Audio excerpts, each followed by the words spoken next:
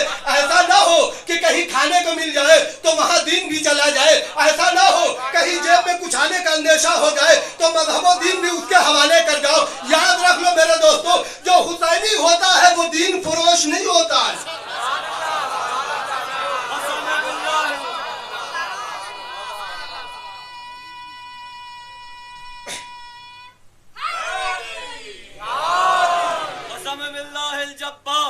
محمد المختار وبعلي الكرار وفاطمة ابنة الأطهار. نحن قوة محمدية علوية فاطمية حسنية حسينية سجادية باقرية جعفرية كاظمية رضوية جوادية خادمية عسكرية مهدوية وزينبية. لن نركع. لبيك يا حسين, لبيك يا حسين, هيهات من الذلة, هيهات من الذلة, حيدري حيدري محمد آل محمد صلوات.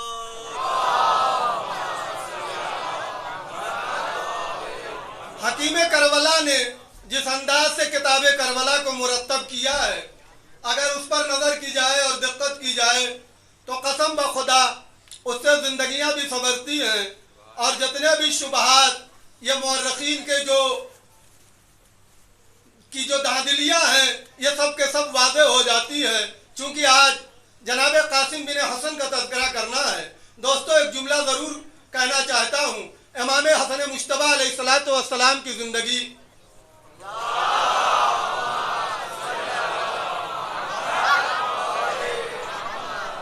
اتنی پاکیزہ زندگی, اتنی طیب و طاہر زندگی, اتنی با کرامت زندگی, قسم بخدا جو خود کریم اہل بیت کے نام سے مشہور اور معروف ہوں. لیکن آپ ذرا اندازہ کیجئے, بعض مورخین نے بڑی دھاندلیاں کی ہیں, بعض مورخین نے میرے اس مولا پر ایک ایسا اعتراض, ایک ایسا اشکال, ایک ایسی بات منسوب کر دی ہے, واقعاً کوئی چھوٹا بھی ذہن اس بات کو ماننے کے لیے تیار نہیں ہے.